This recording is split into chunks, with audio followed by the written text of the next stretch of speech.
My parents' backyard backed onto the main Ipswich line at Oxley. This train used to come up there every morning around about 6:30, 7:15, and I'd be down the back fence or up on the landing of the house to watch it all happening. And that's how I sort of got interested. And years later I was driving the same train. I was employed in the railway from 1955 till 1966. Saw the ad in the paper, locomotive cleaners wanted, so I applied for that and got it and started work at Main. I became a fireman after 12 months in the job. You do a day's exam, written exam, and then you become a fireman. If you passed, well, the fireman would have to, what they call, spread the fire, because there had been a cleaner looking after it overnight or during the day, and he'd bank the fire down. You'd have to spread the fire and then build up the steam. You've got a month roster. 3 weeks you'd have your regular mate. Next week would be called specials. I got with a regular mate, regular driver, for about 6 years, and then he retired, and I got with another chap who was he used to like tutoring firemen up to do their driver's exams. I was with him about 3 years and I did my driver's exam. Passed that in 1963. It was good, I enjoyed it. Just the satisfaction of being on time is the main thing, I think, and you're not overshooting any platforms, and you've got to come in fairly fast without everybody falling forwards when you stop. You've got to have a smooth stop. You sort of got your eye on the fireman too, what he's doing. And the driver can tell how the fire is, because every time a fireman throws a shovel of coal on, you get a little puff of black smoke come out the funnel.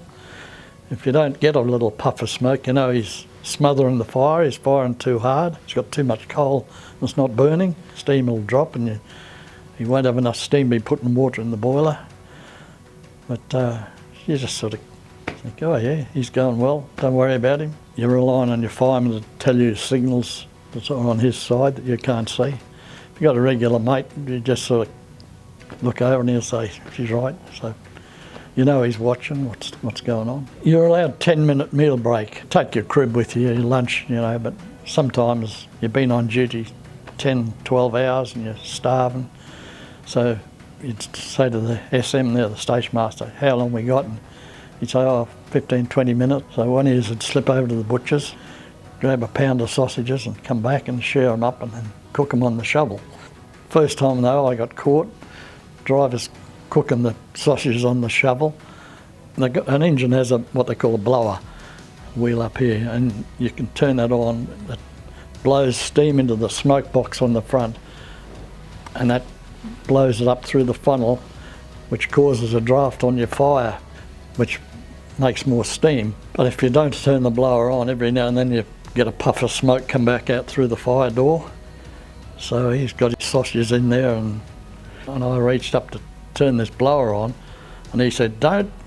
And before he said, don't touch it, I turned it on, just sucked his sausages straight off the shovel into the fire.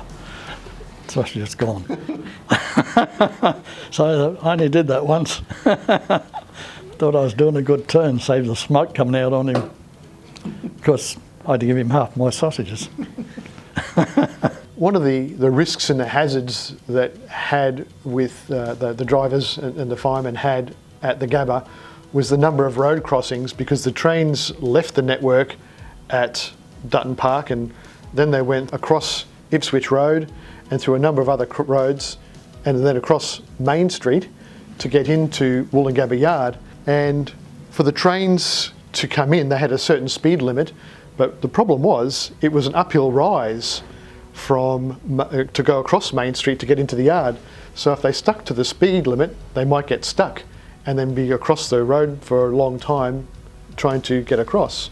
So what they had to do was get a bit of a run up to get into the yard, because they were bringing full coal trains in, remember. Over a period of time, there were incidents with the number of times that the trains were crossing. There was buses and trams and cars.